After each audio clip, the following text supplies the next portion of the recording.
With your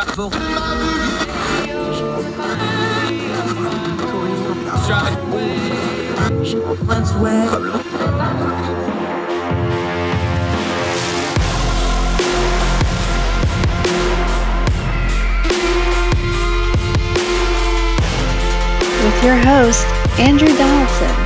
This is Heard Tell. Welcome back to Heard Tell. Okay, we talk about turning down the noise of the news cycle. Here are two stories that are utterly ridiculous, stupid, and waste everybody's time. But since people want to keep talking about them, we're going to cover them briefly just to show you that you don't need to. Story number one. Donald Trump was photographed and videoed walking around and touring and riding around on golf carts on his golf property in Northern Virginia outside of D.C. Now, he flew into D.C. somewhat unannounced, so of course, the internet, doing what the internet does, came up with all kinds of theories on why he would be doing so. And the fact that he was riding around his golf course without any golf clubs and without golf shoes and with a large contingent of about 5 to 10 people with him brought all kinds of scandal, like he was having some kind of big conspiratorial meeting. Well, maybe he was, but may I point you to the fact that he was on a golf course. And despite people pointing out and trying to falsely say that there was a bunch of well-known political leaders like Sean Hannity, like Newsom, like other people, and it turned out it wasn't. It turned out these were just his golf course guys. And he was doing what a real estate guy does. He was riding around his golf course, pointing out things he wanted checked, wanted fixed, wanted worked on. Don't believe me? Maybe you'll believe a fire-breathing right-wing radical like Keith Olbermann. Well, wait a minute. He's one of the former president's harshest critics. And he even said, and I'm quoting him here from Twitter, "I hate to spoil everybody's fun, but clearly the men with Trump at the golf course are not political figures or lawyers. They're his golf course executives. He used to do this crap at his building when I lived there. He points at stuff and he wants it fixed. It makes him feel big. I mean, all the IDs, that's Hannity, that's Nunez, that's the new lawyer, are wrong. One of those guys is Larry Glick. That's his VP of golf." Not that the New York Post is a real newspaper. This is Keith Olbermann I'm quoting here. But Trump holds a quote-unquote mob summit and makes sure he's videotaped flying to it and attending it. They're doing golf. Could be looking for barrel plots or something, but it's golf. So maybe Keith Olbermann, probably the first time I've ever retweeted and agreed with him on anything, has a point. It's just golf. Everybody calm down. Another Donald Trump story that's been absolutely ridiculous and loud in the media.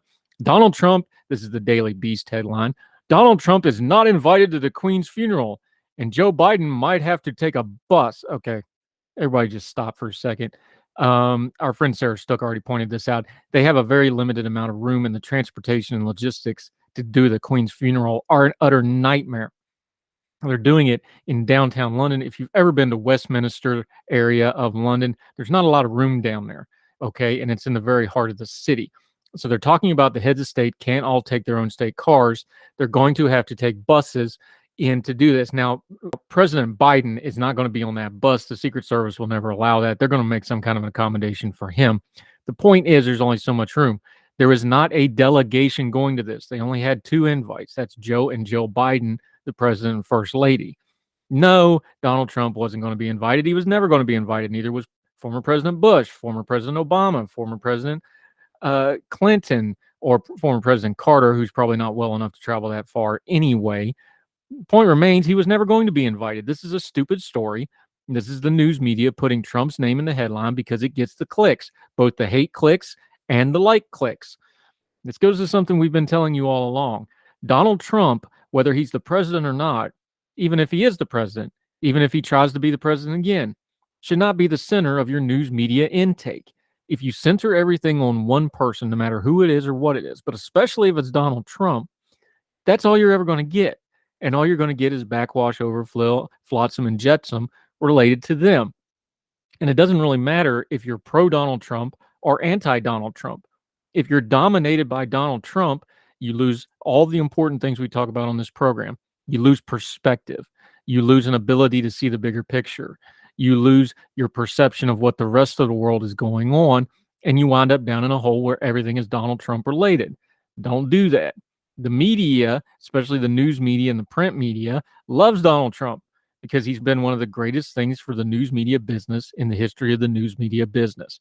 So they throw his name on stuff like this because he knows we'll eat it up with a spoon. Just don't do it. It's silly. It's dumb. The golf course story is dumb. The golf course online Twitter sleuths that are trying to point out that he's having some kind of meeting, it's dumb. He's done plenty of other bad things. Go pick out something he actually did. And the Queen not getting invited to the Queen's funeral is also dumb. He was never going to be invited, nor is anybody else that is not a sitting head of state because they don't have room for it. That's the end of it. Everybody settle down. More Heard Tell right after this.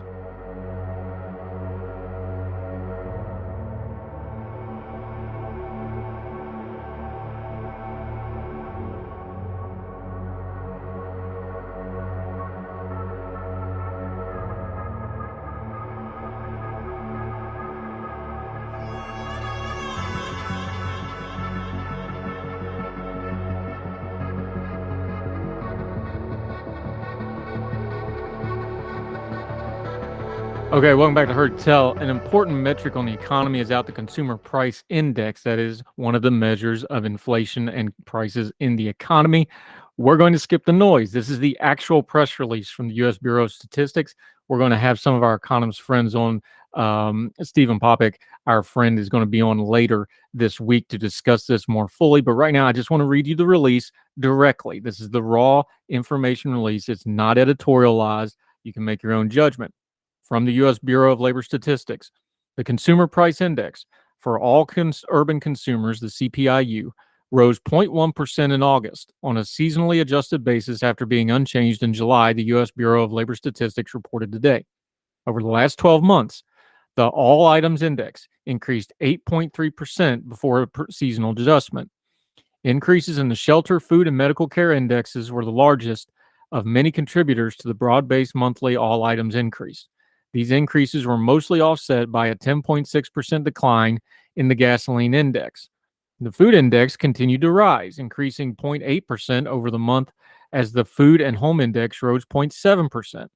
The energy index fell 5% over the month as gasoline index declined, but the electricity and natural gas indexes increased. The index for all items, less food and energy, rose 0.6% in August, a larger increase than in July. The indexes for shelter, medical care, household furnishings, operations, new vehicles, motor vehicle insurance, and education were among those that increased over the month. There were some indexes that declined in August, including airfare, communication, and used cars and trucks, which has been sky high and not talked about as much as it probably should be. Back to the economic news release. All items indexed increased 8.3% for the 12 months ending in August, a smaller figure than the 8.5% increase for the period ending July. The all items less food and energy index rose 6.3% over the last 12 months. The energy index increased 23.8% for the period ending in July. The energy index increased 23% for the 12 months ending in August, a smaller increase than the 32% increase for the period ending in July. The food index increased 11% over last year, the largest 12-month increase since the period ending in May 1979. Now, what does that all mean? That's the raw data. Gas prices have gone down, but they're still 23% higher than they were a year ago. Food prices are almost 33% more than they were a year ago. And the food index is the largest it's been for a one-year period since the late 70s. People are still hurting out there.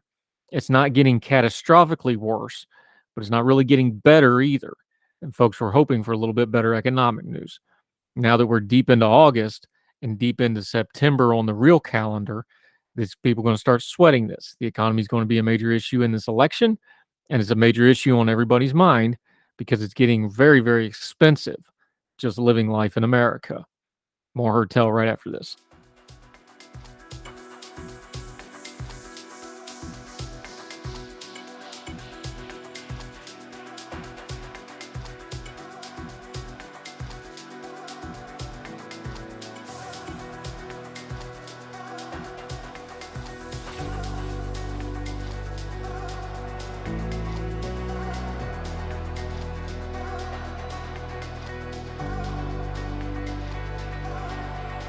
Welcome back to Heard Tell. Okay, new face on the program. Thrilled to have him deep in the heart of Texas, but he's from Louisiana. We're going to talk about that in just a minute. Eugene Ralph Jr., not to be confused with Eugene Ralph Sr. That's why it's there. How are you, my friend? Glad to have you today. Very well, very well. Actually, very happy after the Cowboys lost yesterday. As you know, as transplants, we always have to root for our actual home team. Good man. I'm with you. I'm always my favorite NFL teams, whoever's playing the Cowboys, so I'm with you. Let's start right there, though, because on our show, we talk about turning down the noise. We're going to talk about the economy here, which is always a buzzwordy thing, and there's a lot of politics involved. Perspective is important when you talk about a complex issue. Start with your perspective, because I think it's important to know where our friends come from here. You're in Dallas, but you come from Louisiana. That changed your perspective on things, not just politically, but life and culture and everything else. Start there as a way of introducing yourself to the folks listening. Your perspective is very much shaped by that, isn't it? It is. I mean, it's definitely, first of all, when you're talking about food, I mean, it's hard to compare any place. Whenever I'm going anywhere, I'm always comparing it back home, and it never really measures up. But, in the whole culture as a whole, I mean, Louisiana is a very unique part of the South. Of course, there's even differences within Louisiana, but comparing it, between here and Texas, you start to learn that there's a really a defined kind of way that Texans really kind of move and live their lives that really it contrasts with Louisiana. Even in the South, it's a little bit faster. It's a little bit bigger scale. As they say, everything's bigger in Texas, but unfortunately, that includes things like corruption. So whenever we're talking about economic issues, that definitely comes into play in a state like Texas. Yeah, I can confirm. I spent a couple months in Alexandria, Louisiana, and there are some very, we'll call them special people in Sin-Law. Very unique culture down there, even apart from New Orleans and upstate and the other parts of Louisiana. Fine folks, though. Talk about that right there, because I think something we don't talk enough about when it comes to the economy, how much the government bureaucracy, how much corruption's an overriding term, but bureaucracy and corruption go hand in hand. The growth of government and the economy, and then we're going to talk about the recession, and we're going to talk about things like that. There's no way to untangle all that, is it? Because government grows, bigger the government, the more corruption, the more waste, the more fraud, the more abuse. That does affect our economy. It has real world implications. It's not just a buzzword on Twitter that we throw around. Absolutely. And see, actually, this is one of the main things I like to bring up whenever we're talking about economy, especially as it relates to government regulations. See, the issue is that whenever you introduce the government into an economy, through whatever kind of forces it wants to basically put in, be it through the monetary system, be it through, regulations of an industry, the distortion that it has from that point going forward, it's basically impossible to ever disentangle, the government from what is private sector actors actually acting rationally, so that we can never actually just look at an economy with government acting and say, what is really the free market's will here, because it's impossible to say where the free market decisions start and where the considerations of government completely stop, because most of the stuff is completely unconscious. It's unconscious. And the other problem is because we have representative government, we don't pay attention to the economy except at Christmas and when gas Hmm. prices spike. Now, COVID was an exception because we had, shortages and shutdowns and things like that. So that was a little bit different, and people kind of got a little bit of an education on regulations and supply chains and things like that. But outside of that, the truth is the American people just doesn't pay attention to the economy unless it's hurting them particularly stressful. And then part of the problem here too. Yeah, I mean, definitely. Whenever we're talking about recessions, I say a lot that recessions for the average person is just synonymous with bad times. And that's what they mean. Whenever they start noticing that prices are going up, that it's getting harder to pay their bills, that their wages aren't seeming to catch up with, and their portfolios start starting to seem to drop. This is what recession means to most people. So, I mean, it is true that a lot of people aren't paying attention to it. And of course, I don't really actually have any negative feelings towards these people. I would say that the preferable situation is one where people don't have to pay attention to these things. I think it's generally unconscionable that everybody has to essentially be an expert on market forces in order to make sure that they can keep their heads above water these days. Yeah, and it's too complicated a term talking to Eugene Ralph Jr. The problem with the economy is it's a math-based thing. It's very, very complicated. There's different disciplines inside of economics. It's too big for even the people that do it full time. They have specialties in it. They don't cover the entire economy. So for the average person, they got no chance of understanding all this stuff. What's a better way for us to kind of address these things? Like, you say recession, everybody just goes, ooh, bad, scary word, things are going to get ugly. Or they hear things like, housing downturns, which it looks like we might be heading towards. Or they see things like gas prices. What's a better way for us to discuss them that avoids that kind of buzzword stuff where it just kind of goes over everybody's head, or the math where it just rolls my eyes because I'm not good at math. I'll admit it. I don't like math. It doesn't like me. We've learned to live with each other.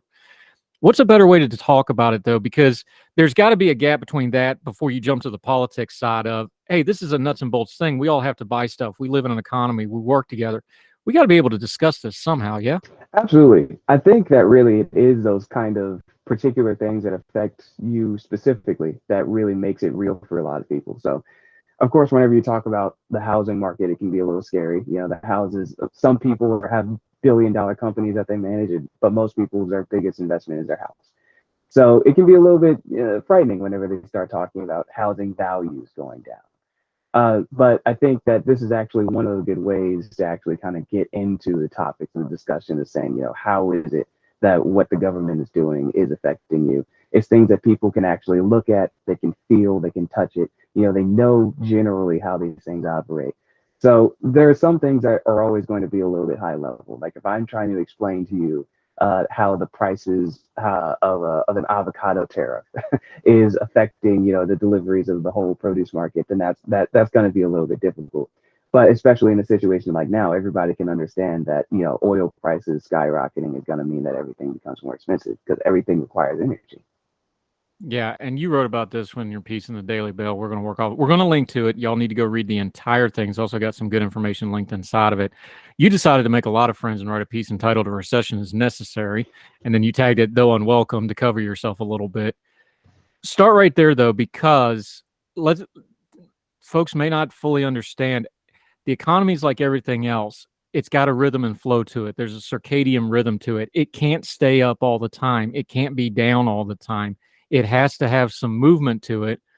But we also understand politically, it's musical chairs where the people that are in charge, they don't want that down period to be when they're in charge, right? This is the core conflict here of we need to have downturn periods, but then we start tinkering with the economy to try to pick and choose where that is. And that's where we start getting into making bad situations worse. Yeah, you're absolutely right. I mean, we see this happening pretty regularly in American history.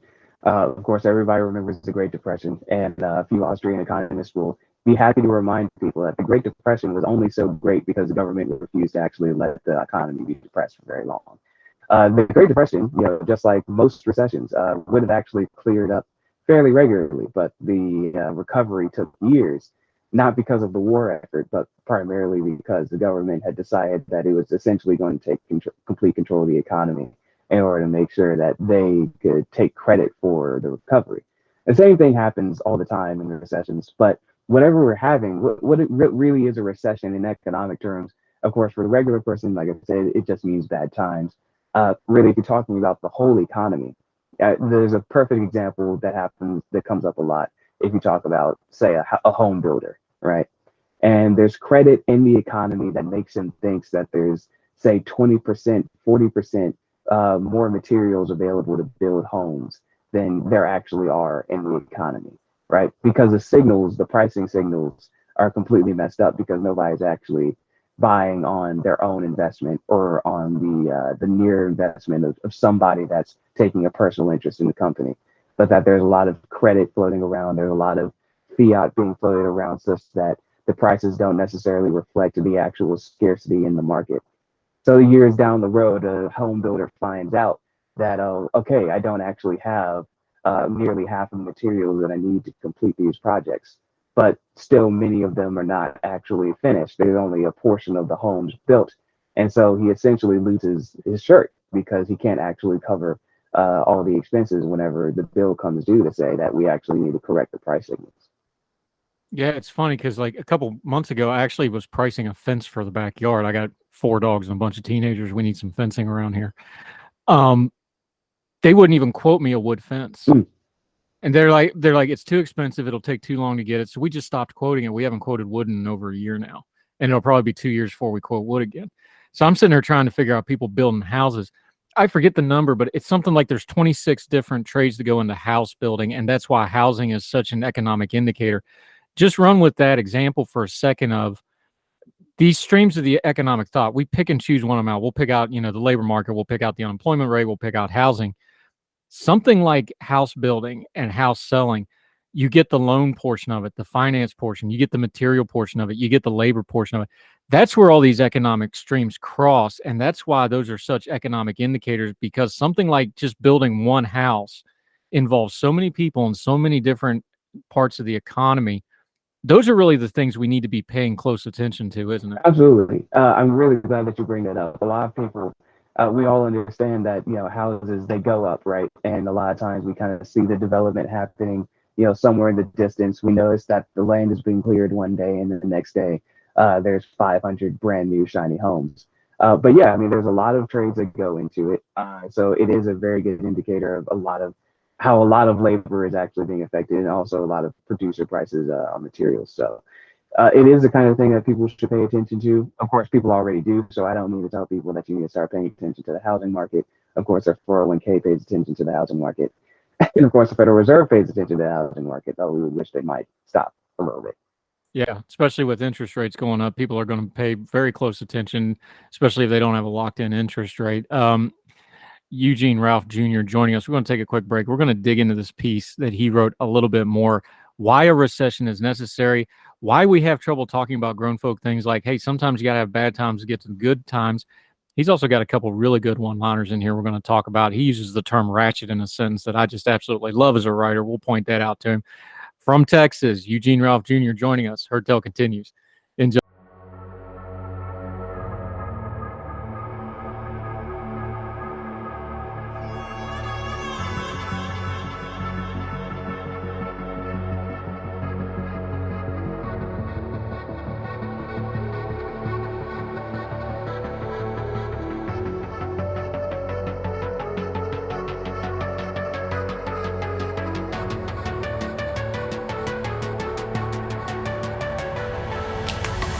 Welcome back to Heard Tell. Having a good time visiting with our friend Eugene Ralph Jr. joining us from Dallas, Texas, talking a little economy. All right, so you're a Band-Aid off kind of guy. You just went there. You said, look, a recession is necessary. Why do we have trouble with grown folk conversations like this? Because I know nobody wants to have hard times. Nobody wants to have an economic. Nobody wants to see anybody else suffering either. And we understand the lower the classes, the more they suffer in a recession. But these things economically, we know, good times don't last. You're going to have down periods. Why do we have such a hard time just culturally discussing something that, like we talked about, economics is a math problem. It's a mathematical certainty. These things are going to happen from time to time, but we can't seem to discuss it like grown folk, can we? Well, no, but I mean, it's like you say, nobody actually wants to go through the process of pain. I'm not saying that anybody should necessarily be looking forward to a recession. My hope is just that people can prepare as much as they possibly can, which again is becoming increasingly difficult because of the way that the government has been meddling in the economy. But it makes it even more important for people like us who are really paying attention to these things and are actually willing to be honest with people to say that, hey, things are going to get tough. But just like whenever you break a bone, the doctor actually has to set it. The longer that you wait, the more damage you're going to cause. Yeah, and you took on the debate about whether we are or are not in a recession. In one way it really matters, in another way it really doesn't. But you talked about that part of the debate. The metrics aren't exactly really good metrics to work off of. You talk about things like GDP. You talk about economic yield. We talked about housing a minute ago. When you sit down to look at these things of whether the economy's doing right or right, everybody's confused because we have a labor shortage and we have low unemployment. That's just blowing everybody's mind, right? When you're looking at this, what's the indicators you're looking at to really see, are we in a healthy place? Are we not in a healthy place? Are we backing off from the cliff? Are we doing the Wile E. Coyote where we're already over the cliff and need to step back before we drop? Yeah, well, we've been running further and further away from the edge of the cliff for a very long time. So really, whenever we're saying what kind of indicators are we looking for, I think I actually did talk about in the article that when it comes to GDP, it can basically never really tell you whether or not the economy is doing well, but it can tell you whether or not the economy is doing poorly. because it's always going to be it's always going to be influenced in the positive direction by government spending. So government contributes to GDP. If GDP is negative, then that means that even with all the government spending, the economy is actually not very good right now. It kind of gives you an idea like that. But beyond that, I really do basically go on the idea that is the average American thinking that things are getting harder. As far as economics go, I might be a little bit perverse in the sense that I don't really believe that we should be looking towards a particular indicator on paper to say, is the economy good or is it not? My only concern is whether or not average people are actually having a good or bad time about the economy. Do we need a better definition than just good or bad? Because we have a big pluralistic society. We can have whole sectors of the economy doing great during a depression. We saw that historically. We had the Great Recession, they called it, in the late 2000s. There were sectors of the economy that did gangbuster business, even though the housing market collapsed. Do we need better terminology here of good and not good? Because we have such a diverse, large economy, not everybody's hurting. Not everybody's doing well. Do we need a better way of kind of divvying that up when we discuss it for the masses, for lack of a better term to put it? I definitely see why that would come up, especially, we have the same sort of discussion whenever people talk about GDP because certain industries can contribute pretty significantly. So, say everybody talks about that, Wall Street is going gangbusters, even as Main Street is clearing out and we're losing manufacturing. So definitely there are certain sectors that might actually do very well, even if the economy overall is doing poorly. But I think at the end of the day, if we're talking to the average person, we can't really spend a whole lot of time explaining to everybody every single economic indicator. I really do think that there's uncanny usefulness in actually just finding out what the sentiments are of the average person in the country. Now, this brings it to the political part, though, and you touched on it in the piece. Policymakers, this is you, I'm quoting you, have a brief period to disseminate realistic forecasts for the economy. Now, they're not going to do that. No. Because part of the gig when you're, let's just say the president, and the president gets too much blame and too much credit for the economy. It's just whoever's in the seat, that's the deal.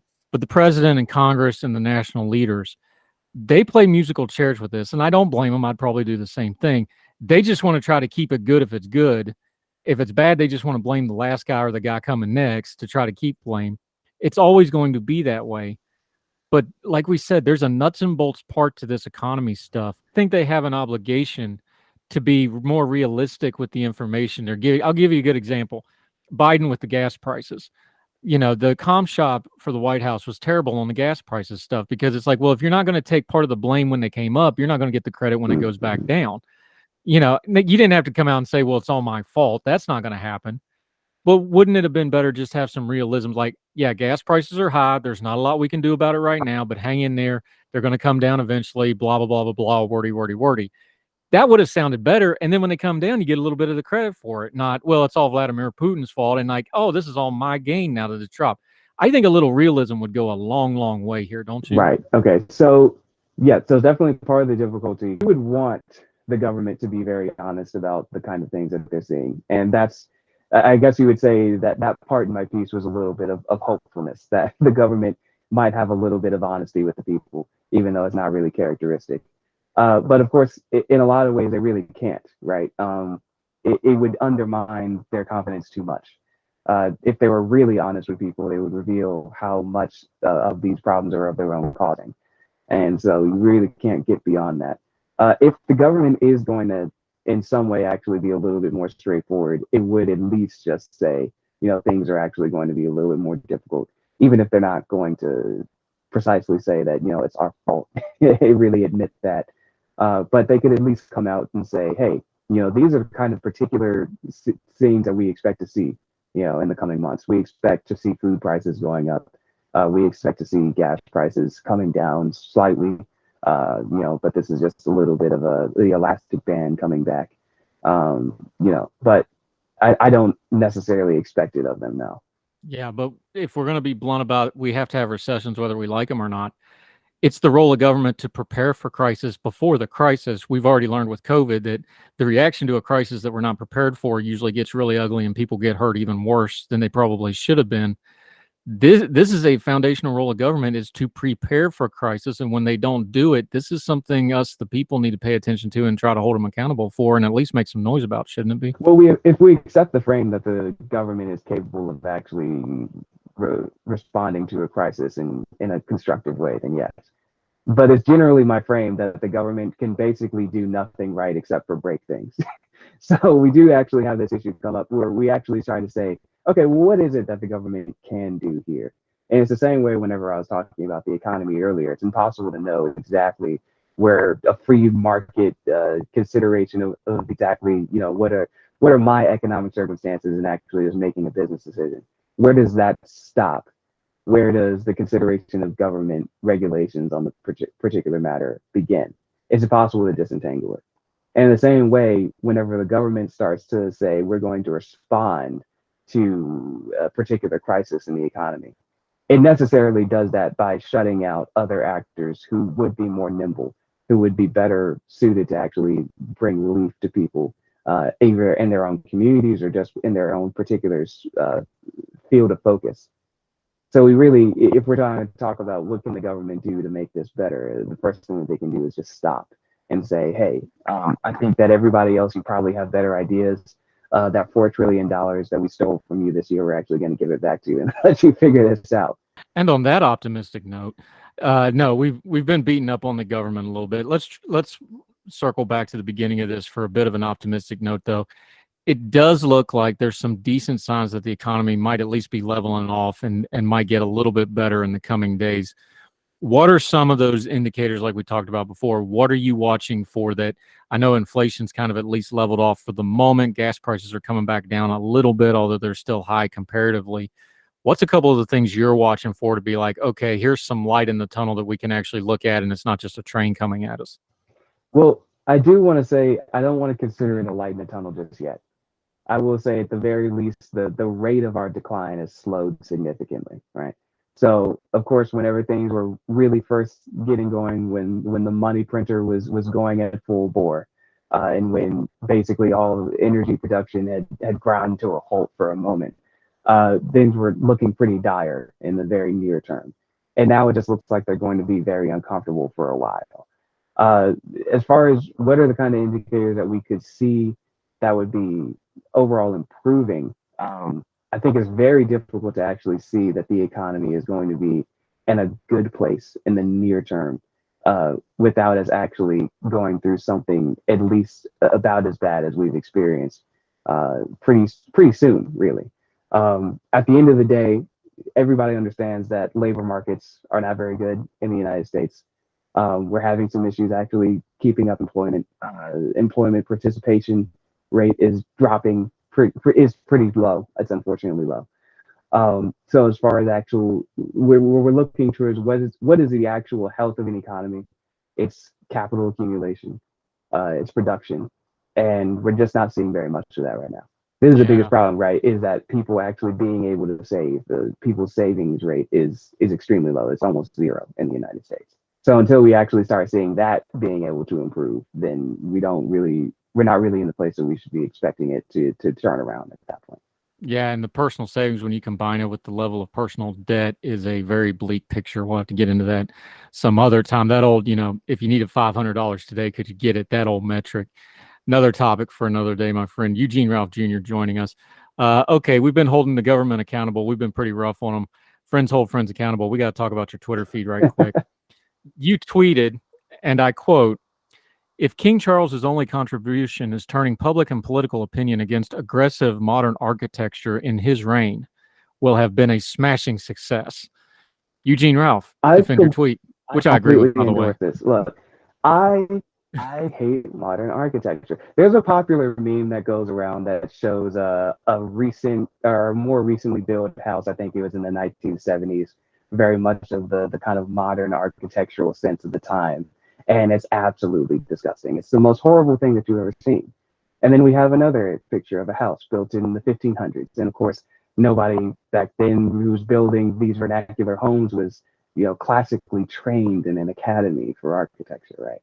I think that architecture and art generally, the kind of things that are being produced in society says a lot about its desire to actually survive. And right now, we just don't have a lot of things that are being built in the public space that really encourage people to look towards higher things and to really succeed on a human scale. It's towers of glass and steel that all look like they are essentially meant to oppress you. Is the way that I look at it. So I would say that if King Charles, since he does have this kind of interest in a more classical architectural style, if he kind of reinvigorates that first in the United Kingdom and then hopefully in the United States as well, then I would begin to hail him as the king of ages. I am actually okay with the towers of glass and steel. My own personal architecture is I loathe with a passion strip malls. Oh yeah, I am absolutely I can't sit. We had our urbanist friend on talking about him the other day, and he agreed with me. I can't stand strip malls. They're driving me crazy, and every time I turn around, they're building another freaking strip mall. And it's all it is the same companies. Every time they move a new strip mall, they just switch to the new one, leave the old one vacant, and then you got a mess on your hand. So okay, I'll go with you on that one, my friend. We're okay on the agriculture, but yeah, if we could get rid of it, if I could have my one dictatorial thing, we'd get rid of the and the strip malls. urbanist can give a much better view on this than I do. I don't really specialize in the area at all. But yes, strip malls are they're a measure of how bad our whole development is overall. Yeah, strip malls are why we're failing as a country. I'm convinced of it. Eugene Jr. Great chatting, my friend. We'll definitely have you back. Till folks see you back on Herd Tell again, let them know where they can follow you, what you have going on, how they can keep up with you until we talk to you again. Absolutely, I'll be writing many more pieces. So of course we're working on all things related to the economy. You'll see that kind of stuff coming out. But you can follow me on Twitter, and that's Ralph Jr. So Eugene Ralph Jr., but with the initials at the front and back. We appreciate your time. Great talking to you. We'll definitely have you back soon. We're going to link to his Young Voices page and his Twitter, which you can see on the screen there if you're watching on the YouTube or the Facebook feeds. Eugene Ralph Jr., great job. Great chatting with you, my friend. We will talk again soon. Absolutely. Thank you. Thank you, sir.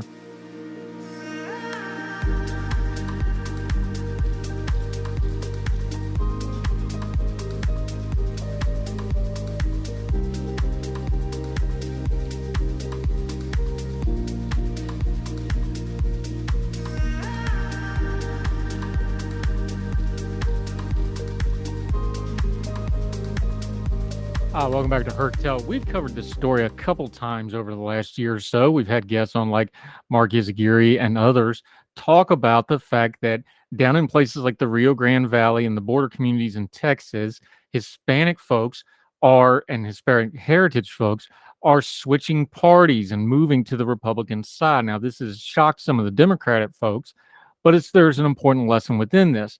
We remember years ago, if you're old enough to remember this, demographics is destiny, the Democratic Party told us. But that's nonsense. Demographics are not destiny because demographics don't vote. People do. And people have multiple things that affect how they vote. And it's not just their demographics. Where they live has a lot to do with it. For example, Wilmington, where our radio partner broadcasts out of, all of a sudden, a few years ago, school choice shot to the top of opinion polls, even though downtown Wilmington is more of a Democratic progressive area. Why? There was a big school scandal of sexual abuse and other things, and the school board covered it up. So all of a sudden, school choice became a hot button issue, even among people that are progressive and usually against that topic. Down in the Rio Grande Valley, things like the border, things like immigration hit differently because it's right in people's faces all the time. And also, the demographics don't tell the whole story. Are you a second generation Hispanic, a third generation Hispanic? What kind of Hispanic are you? What's your class structure? Are you a small business owner? Are you a police officer? These things all affect how your politics are. Let's go to the Texas Tribune real quick. They are once again covering this story in the run-up to the 2022 midterms. It says, I'm picking up kind of halfway through the piece, but Democrats nationally weren't talking about the border issues the community was experiencing firsthand. They were critical of efforts led by Republicans like Governor Greg Abbott to build a border wall and increase the presence of law enforcement. Democrats weren't listening, so many of them started switching parties. The county's clerk and treasurer also became Republicans, as have most of the elected officials in county government. This is Terrell County, Texas. Quote, seeing the lack of support from the federal government has really impacted the community, and they're looking and leaning towards the Republican Party, Carruthers said. That's the person in this piece. In 2014, the percentage of registered voters casting ballots in the Republican primary in Terrell County was 12%. By 2022, it had more than doubled with 31% of the county's registered voters casting ballots for the GOP primary compared to 10% of the Democratic primary. It's the first time in at least 8 years Republicans voting in Terrell County primary outnumbered Democrat. The shift in alliances is being replicated across the Texas-Mexico border and is encouraging for Republicans who are campaigning on border security and making a big push to win over Hispanic voters. It is also concerning for Democrats who have long held sway in these border and South Texas communities. In 15 counties along the Texas-Mexico border, the Rio Grande Valley, participation in Republican primaries has grown steadily since 2014. That year, 23,243 voters participated, according to for about 2% of the voters. This year, it's 54,000, making up 4% of the voters. While Democratic voting in the primaries still far outnumber Republicans, the trend line is moving in the opposite direction. 2014, more than 122,000 people turned out for the Democratic primary. But after nearly 214,000 cast their ballots in the 2020 Democratic primary, of course, that was a presidential election year, that number fell to 131,000 this year, making up less than 10% of the voters in the region. Juanita Martinez, the Democratic Party chair in Maverick County, which is 95% Hispanic, acknowledged the Republican Party has grown rapidly in her area in recent years and is mounting voice-first challenges to establishment Democrats in her South Texas community. Only one candidate running for county office has run as a Republican in Maverick since 2016, but this year, the GOP has mustered 8 candidates for local office. Still, Martinez believes that most of the area's voters are still with the Democrats, and the local party is gearing up to push back. Quote, "Everyone knows the Republicans have been targeting the border," Martinez told at a recent meeting of volunteers preparing for the Beto O'Rourke, that's who's running for the Democratic nominee for governor of Texas. "We're mostly a Democratic community, so we have to work it, work it, work it. No way in hell can we ever let even one Republican get into office. That's our main objective, keep Maverick County blue." A few years ago, a Republican candidate courting voters in South Texas or along the border was a rare sight. Bolstered by Trump's better-than-expected performance in the heavily Hispanic region south of Texas in 2016 and 2020, the GOP began targeting those voters. Border security and immigration made up a big part of that messaging, but so were other social issues like opposition to abortion and gun rights. And on top of the ticket in Texas, Governor Abbott, who has long pursued Hispanic voters in the area, has honed in on South Texas as a priority of his campaign efforts. In April, speaking before the Latino Conservatives luncheon in San Antonio, Abbott boldly declared he would win Hispanic vote over Democrat Beto O'Rourke. In 2020, Republican Monica de la Cruz came within 3 percentage points of unseating Democratic Congressman Vincent Gonzalez in Congressional District 15, a heavily Hispanic border district that includes McAllen. This year, de la Cruz is running for the same seat again. It was drawn out and moved over to neighboring District 34. There he will compete against another conservative Latina, Mayra Flores, who is the incumbent congresswoman after winning a special election earlier this year to replace Democrat Filemon Villa, who had resigned before the end of his term. Republicans are also running Casey Garcia, a former staffer for the U.S. Senators Ted Cruz in the Laredo District 28, against longtime incumbent Henry Cuellar. The Republican push has also trickled down to the local levels, but Democrats aren't laughing. Fueled by financial support from Republican groups like Project Red Texas, which focuses on electing Republicans to local government, the Maverick County GOP candidates are well-funded, putting up election signs, posters for GOP candidates, and working with door-to-door campaigning. Their Democratic counterparts have less than 2 months until Election Day. Things change rapidly in politics. Nothing is forever. And then if you're along the southern border, things are changing rapidly. If your national party isn't giving you stuff you need for a local issue, these sort of things happen. People are not monoliths, and the country is very pluralistic. What Democrats in Texas along the Rio Grande need, and what Democrats in the Northeast need, and what Democrats in California need, and what Democrats in the Heartland need are not always the same. That's the story here. Politics is still local, even on national issues. And sometimes those local issues get you crosswise with the national party. Something to keep an eye on. But first of all, remember what we started with here. Demographics have never yet voted in an election. People do. Demographics is a tool to give you information. But demographics doesn't have feelings, and doesn't have bank accounts, and doesn't have families, and doesn't have thoughts and political ideologies. People do. Politics is a people business. And if you ever stop paying attention to the people, you will wind up getting surprised at the ballot box, especially places where you don't expect it. More Heard Tell right after this.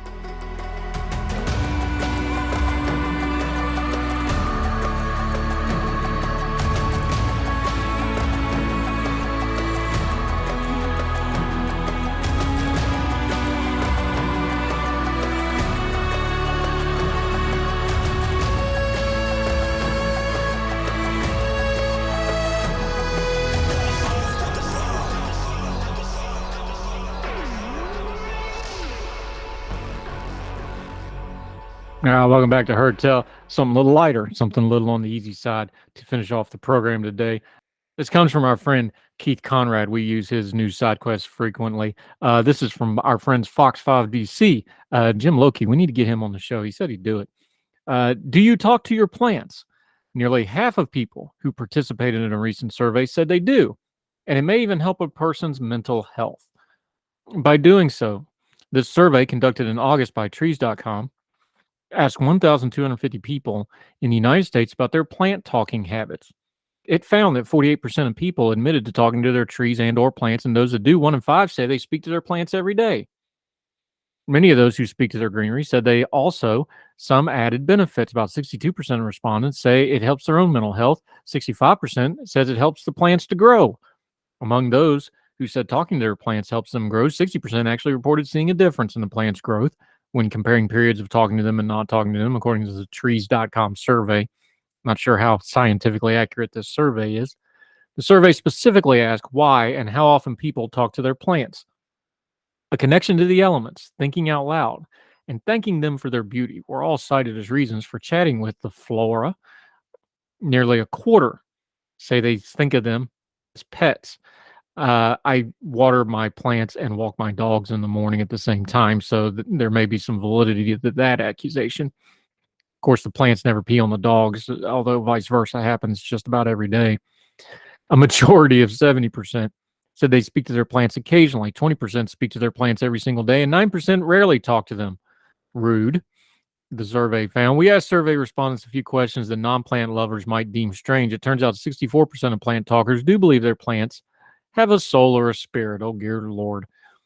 Another 28% said they hug their plants, while 23% say they have kissed their plants. Okay, now we're getting cringy, folks, but whatever. I would remind you, though, that there's a very old joke online, and it goes like this. Don't forget to drink and water and get sun. You're basically a houseplant with complicated emotions. That's why we also talk about mental health. Make sure you catch yesterday's Best of Heard Tell, Dr. Catherine Gordon. Lots of really good stuff on there that is both serious and fun. That'll do it for Heard Tell today. We'd love to hear from you. We program this show for you. If you got questions, comments, is there a story you don't think's being covered? We've done segments and whole shows based off of your feedback. Let us know. Email at heardtellshow, the gmail.com, at heardtellshow on the Twitter. Would love to hear from you. Also, all of the platforms that you get this show, whether it's watching on YouTube, watching on Facebook, all the podcasting platforms, iTunes, Spotify, Stitcher, whatever, they all have a comment section. We do see those. You can talk to us there. Please leave us a rating. That's really important. And share us on your social media. We'd sure appreciate it. You give us the most valuable thing you have, your time. We never want to waste it. Let other folks know that we won't be a waste of their time either. We're going to continue to do what we do, turning down the noise of the news cycle so that we can get to the information that matters, discerning the times that we live in. That'll do it for us today, wherever you and yours are, across the street or around the world. We hope you're well. We hope you're well fed. We'll talk to you again real soon on Heard Tell. All the music on Heard Tell is provided under a Creative Content license from monstercat.com.